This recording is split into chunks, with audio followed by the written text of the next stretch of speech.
उनके चेहरे की ये नरमियां। পাওয়ার আর বর্মনের মধ্যে কোন সেটআপ খুব ভালো বাজছে তোমার মনে হয়? বর্মন ভালো বাজছে। তো বর্মনকে 1 থেকে 10-এর মধ্যে তুমি 10-এ 10 দেবে?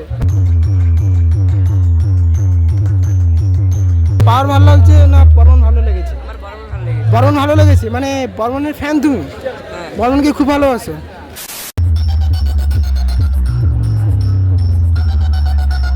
ওইখানে কিন্তু দানব রূপে সাজিত রয়েছে আমাদের বর্মন মিউজিক, ঠিক আছে, চণ্ডীপুরের কিং বর্মন মিউজিক। আর একবার এখানে মানুষের ক্রেজটা একবার দেখে নাও, প্রচণ্ড কিন্তু এখানে ক্রেজ রয়েছে মানুষের।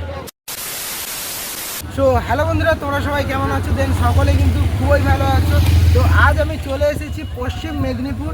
তো এইখানে কিন্তু জল ঢালা উপলক্ষে মেনলি কম্পিটিশন দুটো সেটআপের, পাওয়ার মিউজিক এবং বর্মন মিউজিক রানিংয়ের মাধ্যমে এটা কিন্তু কম্পিটিশন হবে।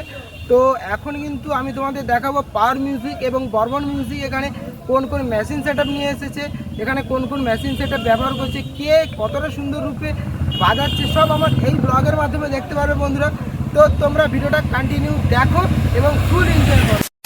এই মুহূর্তে দেখতে পাচ্ছ পাওয়ার মিউজিক কিন্তু দানব রূপে সাজিত রয়ে কিন্তু যাচ্ছে। আর এই মাঠে কিন্তু দেখতে পাচ্ছ মানুষের কিন্তু ক্রেজ অসাধারণ রয়েছে, ঠিক আছে, এখানে কিন্তু মানুষের ক্রেজ রয়েছে কিন্তু অসাধারণ।